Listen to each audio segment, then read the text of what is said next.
is why I feel Pushpa 2 is a huge hit right now, and it's because it's not just Chapri, it's Chapri Pro Max. Yes, you heard it right. Pushpa 2 is kind of Chapri, but guess what? It owns it. But guess what? It owns it. It wears it on its sleeves. And it just says, fuck you. Yes, I am Chapri. Yes, everybody who is a fan of Pushpa is a fucking Chapri. So what? We are gonna fucking Chapri it out in the theater and we're gonna love it. And that's why it works. It really leans into its aesthetic of being that rugged and unkempt and ugly and overly tacky and emotional vibe. It's just like that. It relies heavily on the emotions and just surface level shit too, by the way. Just like shit about things that anybody can relate to, about how your mother was beaten when you were a child and some shit like that. Some like heavily dramatic ass shit like that. Nothing is subtle here. Even his shirt is the most cringiest shit ever. But guess what? He fucking wears it. He has got that shit on, as they say. Like, he just fucking owns it. He's a fucking animal. He doesn't care about personal hygiene. He looks like he hasn't taken a shower in a billion years. Actually, he doesn't even know what soap is. So what? That's just Pushpa, bitch. I am who I am. And that is why a lot of Bollywood films don't work, because they don't have a strong emotional core or a strong aesthetic to lean towards. They don't commit to one thing in a completely unapologetic manner like a lot of South Indian films do.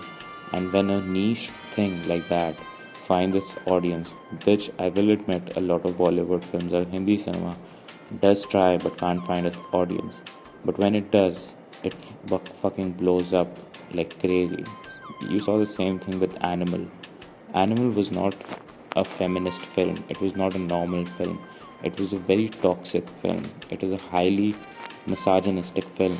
And yes, I hate it for it. I hate the film for that. But at the same time, if you are a misogynistic dude, if you are someone who hates women or doesn't really value them and thinks that revenge is the only way and you're some cool Sigma male who has $1 billion to throw around or at least dream of those days, then guess what? You will fucking love Animal. It will be your heroine. You want to inject it in your skin.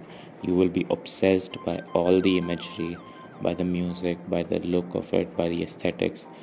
And that's the same thing with Pushpa. It's an unabashedly toxic masculine take on what a hero should be like, on what a man should be like, and it doesn't shy away from that. Whereas if you look at Brahmastra, I'm not saying that every film has to be toxic masculinity or some shit just to have a male character, but it doesn't lean heavily on its mythological or religious aspects.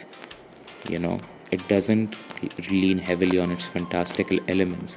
It still needs to add a little bit of romance, a little bit of Bollywood masala, and a car chase scene so that it just comes out as this bland grey movie with some cool aesthetics, a lot of good visual art that was worked upon, and like a lot of sweat and tears went to it.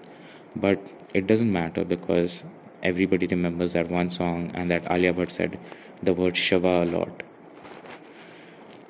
Compare that to Kalki, which is also a sci-fi fantasy film instead of, I guess, a religious fantasy or magical fantasy film.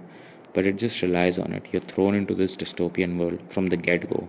They don't explain everything about it. They do give an unnecessary voiceover in the beginning, but still it's a new concept for the Indian audiences, and I guess it is required. That's the same thing with Pushpa. It doesn't hold back. It doesn't pretend to be a normal masala film. And anybody who claims it is in denial.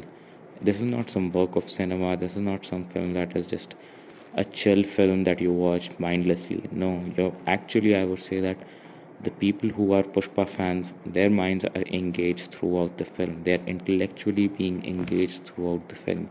It's just that the part of intellect or the type of movie that they have created and the narrative they have built pertains or caters to a very small part of you, which just wants to be rugged, which just wants to say, fuck the society. I want to be weird. I want to be this hyper masculine being, and I don't know how to dance, or I'm not going to impress you with my fancy moves or how I dress in an aesthetically pleasing way that is approved by the current trends. I'm going to go all out, and I'm gonna be who I am, and I'm going to own it. And that's why Pushpa works. That's why RRR worked, and that's why I think KGF works, or Salar works most importantly. That's also why Sandeep Reddy Vanga films work. They are not pretending to be something they're not. They're not pretending to be a film that is good for everybody. It caters. You can't show a Sandeep Reddy Vanga film to a family. At least they won't like it, or it's not catering to them at all. It's catering to a group of men, a young group of men, which is probably the biggest part of our population right now and the most profitable one. So if you just cater to these men, you'll make $1 billion, and the industry has realized it, especially in the South, and that's why they'll keep churning out these hyper masculine, toxic roles and movies around it because that's what will work. That's the biggest audience in India right now, and fuck all the other smaller sections and appealing to them. When if you appeal to a niche audience, which is still really big in this case, but still a niche audience, they will make it blow up so big that even the mainstream population has to pay attention to it and be attracted by it.